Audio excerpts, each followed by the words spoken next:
If there's one bit of advice I can give anybody is that you are the champion. You are the person who's going to champion your story. You're going to direct your career. So start from today, from championing yourself. Tanya Williams is someone who's been close to DWG's circle for many years.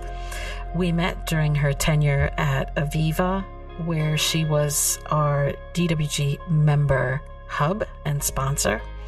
Nowadays, she's the head of internal communications at Gallagher Retail. Albeit we teed up this conversation some time ago, it felt like a little bit of magic happened this week. We started with the fall gathering of DWG Trailblazers, and this session centered around futuring for the digital workplace.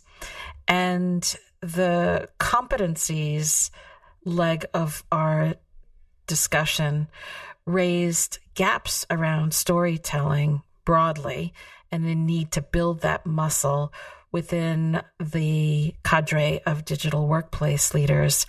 But I wanted to pull one strand of that conversation in particular, which is around the need to shift from the language of the digital workplace in storytelling to that of the business.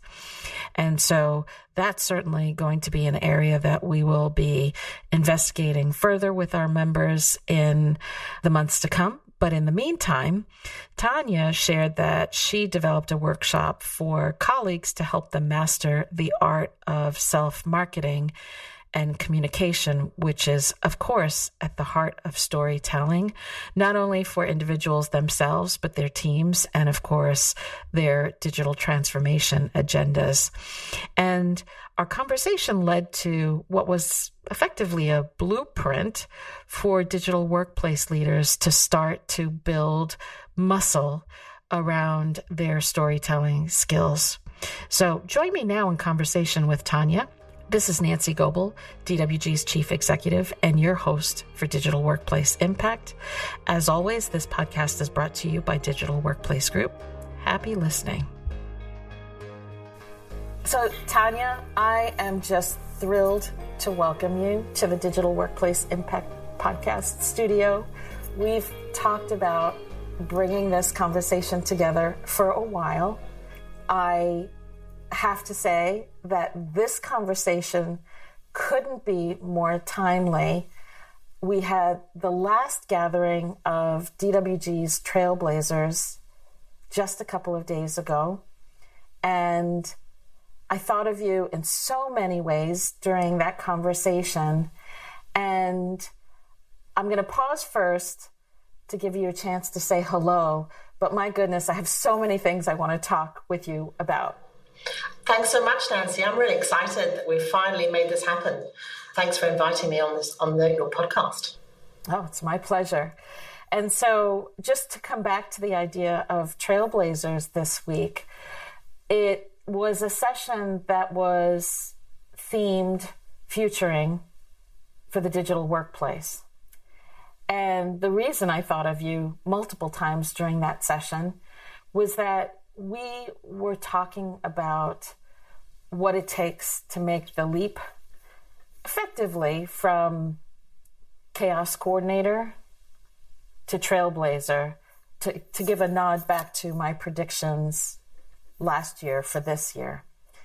And there is definitely a dynamic tension that's occurring where it often feels like digital workplace leaders are like swans, in a sense, paddling really hard under the surface of the water to get everything done in support of improving the digital employee experience for the business and for their employees.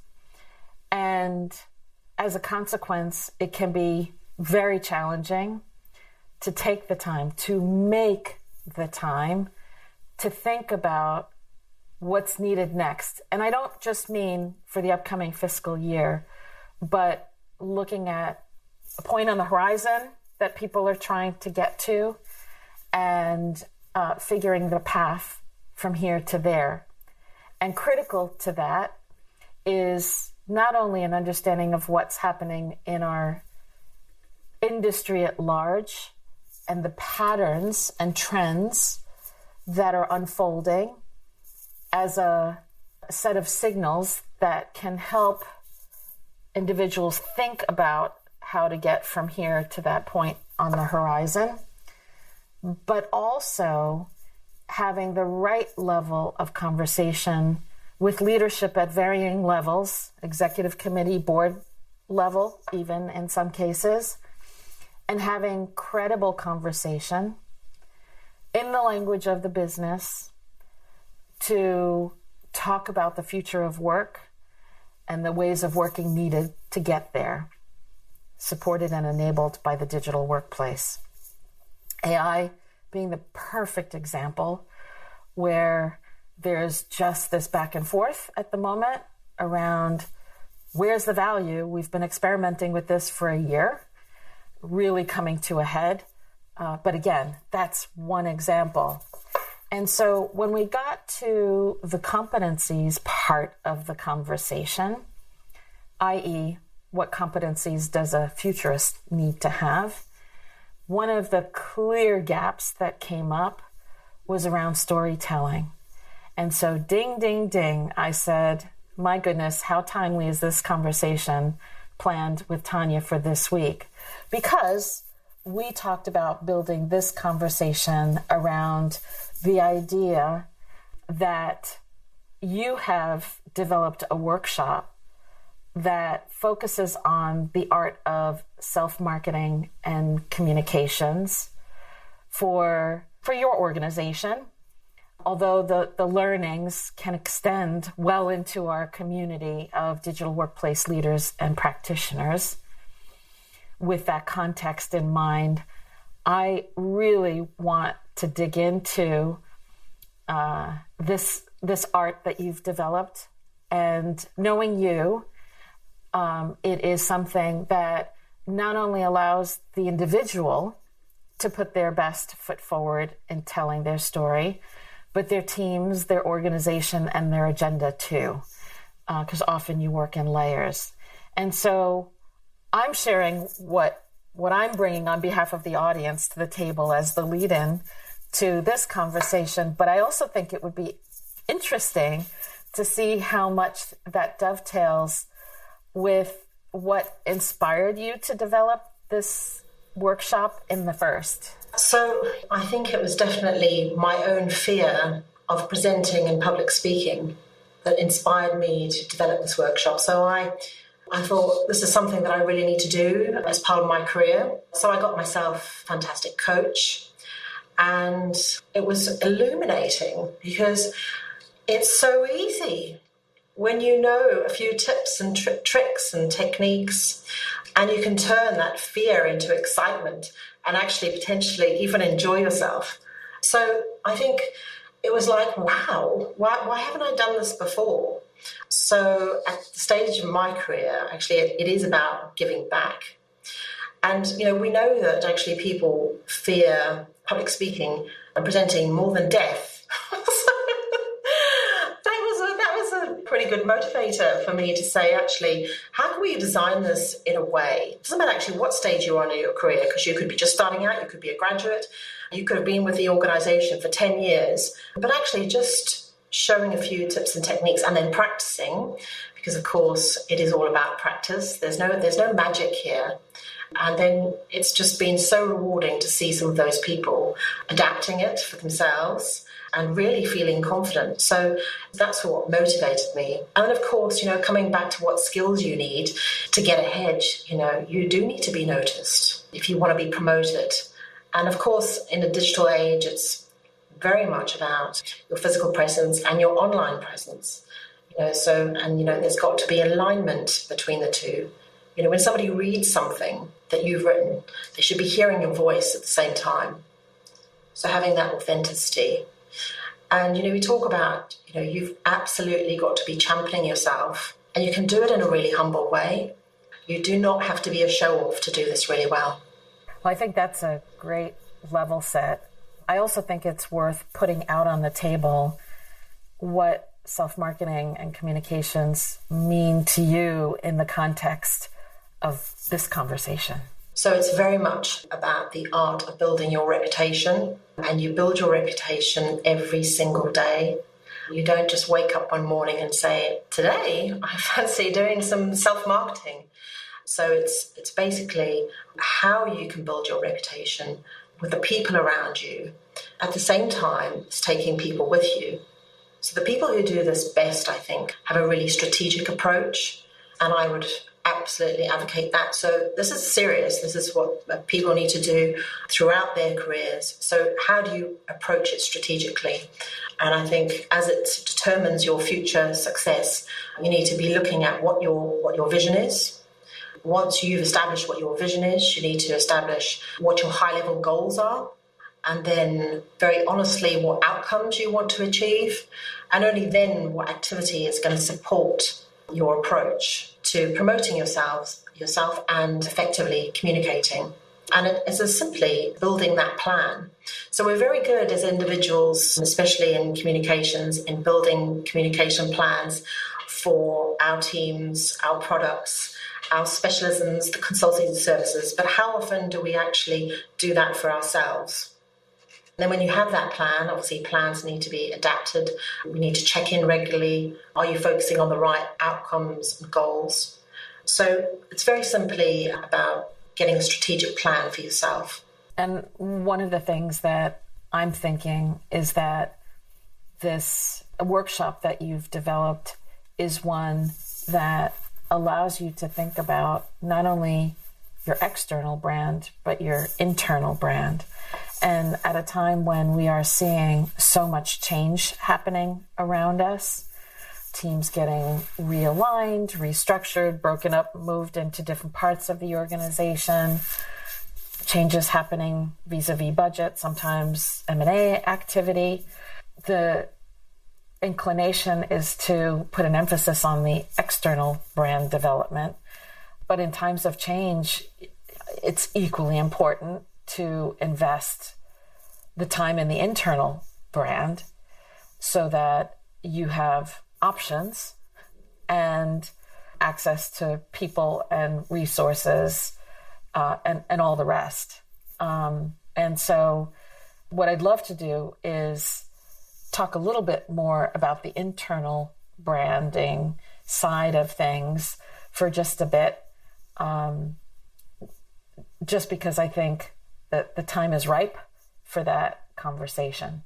So let's talk a little bit about some of the tactics and strategies that you recommend on the internal side of things with, again, digital workplace leaders and practitioners in mind, since you are one of our birds of a feather.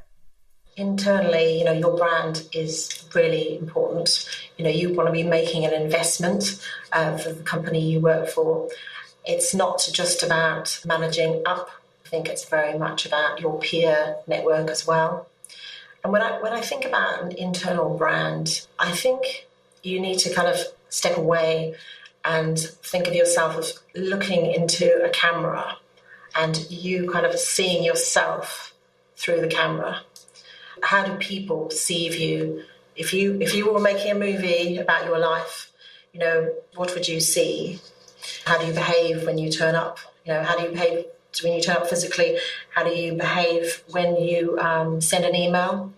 How do you think people feel when they receive a communication from you, whether it's email or digitally online, or you post a comment on an internal platform? Do they go, yay, I've got an email from Tanya? Or is there this dread, oh no, what now? How long will this email be? What will I have to do on the back of it?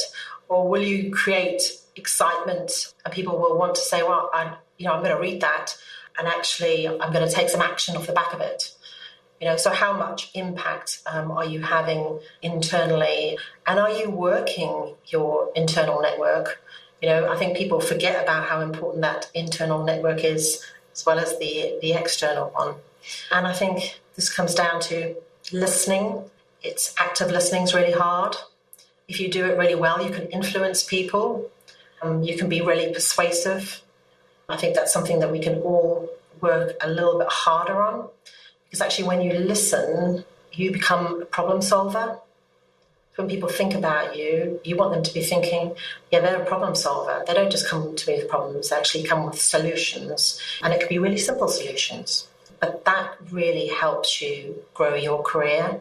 And it also builds trust with people. And we know that trust is the most important thing that you build in your personal and professional life, especially if you want to get ahead. Well, I think, one of the key takeaways that I'm hearing from what you've just shared is a reminder that we have 2 ears and 1 mouth for a reason. And that just puts an exclamation point on the idea that serving as a listening post is critically important to spotting opportunities on the positive, problems on the challenging side of things as a pathway to solutioning. And so that really resonates with me. And when we look to the outside world, you hear a lot about the importance of being a content creator. How much of a part does that play on the internal self-marketing and communications side of things? Content creation is absolutely vital to your success. And when I think about content creation, I think, why are we creating this bit of content? Does it align to our strategy and to our priorities right now?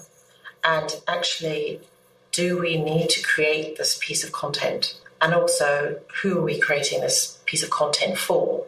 What's the value of it? What do we want people to do with this content? Is it going to change our colleagues' lives? Is it going to change our customers' lives? Is this absolutely essential? Because otherwise, I think we get lost in the sea of work that we all have. So I think we, as internal communicators, we are really strategic. And of course, sometimes those are difficult conversations because, you need to be thinking carefully, are we just creating this newsletter, this bit of content because you woke up one morning and thought it would be really good to promote your practice? Is this something that our clients really need right now? I think it's about asking some really basic questions. And then when you start asking these questions, with these key stakeholders, they've got all the answers. You're the business partner, and you build credibility. And then also they build credibility with their audience as well. So when they get a communication or a piece of content, it really resonates, it lands well, and people, again, take action off the back of it. And you want to be known for not just pumping out content, but really thoughtful content. And people go, wow, I can really use that. I can do my job better. I can service my client better as a result. We spend a lot of time thinking about that content creation and how it aligns to the strategy. As we're talking, we're creating a window into your blueprint for success. And so I wonder, if we step back for a moment, what have we missed in terms of painting a blueprint that talks about what good looks like in this domain when digital workplace leaders and practitioners in particular hit their stride? And of course, that can be internal communicators, but it can also be those who are driving the digital transformation at large or other slices of the digital workplace arena. It's consistency, and there's absolute clarity with what you're communicating. Also, there's this energy that's created. So leaders who get this really right create a bit of a buzz around what they do. And now we've got, great videos as a channel to communicate, and it works really well because people, are really visual. And 93% of what we hear is through tone of voice and body language, and you can get that through video. So it's absolutely about being consistent and authentic. And people go, oh yeah, I've seen one of her videos before. I've seen one of his videos before. I'd really like to watch this one. And mixing it up, making sure that you've got different voices from the organisation. So it's not just the leadership team that you're hearing from people who are client-facing, challenges and the opportunities that they see. But you're having to constantly think about, how am I going to grab my audience's attention? Because guess what? The same old ways don't work. And so we are effectively really good marketeers when you hit your stride. You're basically thinking about your audience, what they want, what they need, what will make them listen to you. And then you're creating that content and landing in a way that basically helps people do their job. So as you're talking, I tend to write as I'm having conversations like this. And the thing that just landed on the page for me is harkening back to your point about outcomes. And there's a level of importance around having numbers, the right numbers, at your fingertips to give credibility to a conversation that you want to have. But the thing that people remember, whether it's at a leadership level or a team level or at an enterprise at large level, is the stories that you tell. So having command of the right numbers to show impact and the drive towards the desired outcomes are just the starting point and the building block for the story that you need to tell.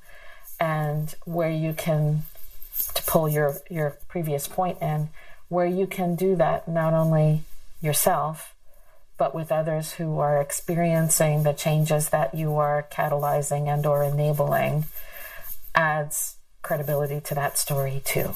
I love numbers in storytelling because you can create great infographics, and then you can create stories around those numbers. So and some of our best leaders do that really, really well. So we're here at X and we need to get to Y. And what's the story between X and Y? And how are we going to make that leap? And what are all the little things between X and Y that will really add value? I think when you can translate the numbers into little stories, then people remember them. And actually, I think some of the best CFOs do that really well. Yes, for sure. And so that's the story that you're radiating, and the impact tie-ins, supported by numbers and stories. But I also have to think that as part of this workshop that you share with your colleagues, there has to be an element looking inwardly around KPIs for the individuals and teams who are using your blueprint effectively to track and gauge their social capital within, to know, am I on the right track? What do I need to do next, etc. So is that something you could give us a little bit of a window of opportunity into? If you don't measure what you do, you can't improve, right? So we use a technique called impact mapping, developed for the software industry in 2012. You can Google it and find out. It's really, really, really simple.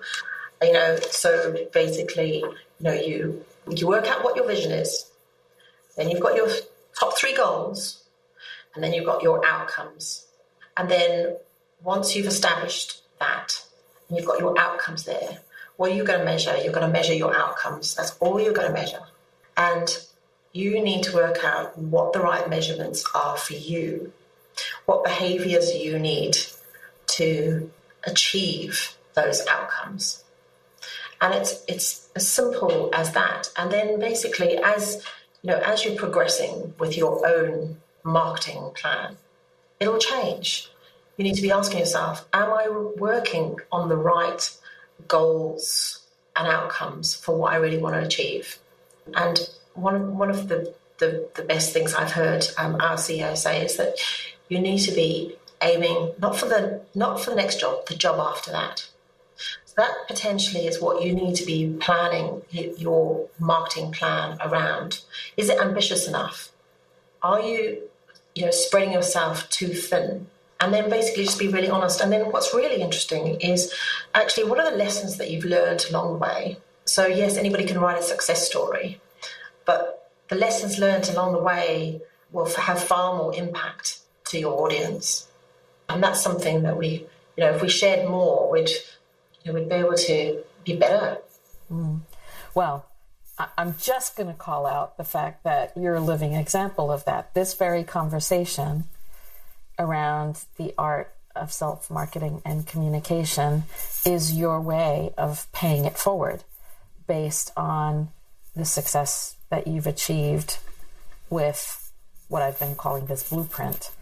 And so the idea that you have a business agenda and it has all of those elements from the vision to the goals to the outcomes down the line, there needs to be a shadow version, from what I'm hearing, that mirrors what you need to do as an individual to support and enable that and your team, and then how specifically you're going to be radiating the thought leadership around that program of work.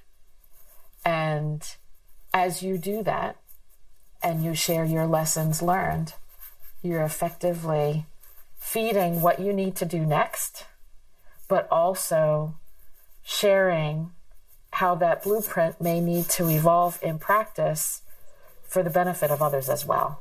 And that's very powerful. The one thing that I would really like to say about your marketing plan is that you don't have to be a show-off to be really good at this. I think you can do it in a really humble and authentic way. And the best people who excel are the ones that actually promote their teams and their organizations at the same time. They recognize the talented people that they work with, and they also recognize external people as well, partners that they work with, because there's nothing worse than seeing posts internally or externally with somebody you just think, now, what is this person promoting themselves? Did you get there alone? Was it all about you? Who was the team that helped you land that? And the role models for me, they don't always appear in the pictures. It's never a selfie. It's about what that person has achieved in a wider team. And these are the people who champion their organization and highlight certain people. And they're always saying thank you as well. How easy is it to do that? And then you get noticed when you do that. And you have to do it consistently. You can't just do it twice a year. I love that. I hope you're not going to cringe when I ask you this. How do you see this blueprint, this practice evolving now that generative AI is in the picture? So I'm really excited about AI. I'm not excited about what bad things could happen with AI, because obviously we all know, that things could be engineered that would not be advantageous for humanity. But when I think about AI in the workplace, in the digital workplace, and how it can help us, I'm genuinely excited, because I think just by using Copilot, how Copilot has improved, our working day, so it can save time on some of the editing. And, if you want a framework for something, you can put it in there. However, human beings have this amazing inbuilt and embedded, authenticity tracker. And we can immediately tell if something's been written or produced that's not by a human being. Now, AI will get better. We know right now that we can take a head of a leader and we can basically get them to say a few words, and we could write a script, and then basically AI will then create a video of that person. Now, if that person just doesn't sound like they are in person or all their other communication, you won't be taken seriously and there won't be any trust. But I think it will enable communicators to be more strategic in what they do. I think it will allow for more human connection because we'll value that human connection more.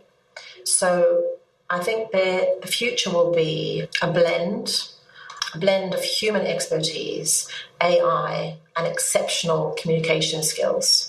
And I think, it doesn't matter where you are, what organization or sector, you need to be thinking about how you can use it, to your advantage. So trying to draw out another essence point here, I'm thinking that with everything that you've said about thinking about ways to bring the team forward as you're telling stories, AI in this context is effectively an extension of that team to support and enable as an assistant, as a coach, and other roles that will layer in as the technology gets better, smarter, and down the line has strong predictive capabilities as well. When you think about the computing power that it's got, perhaps AI will have some really good ideas as well.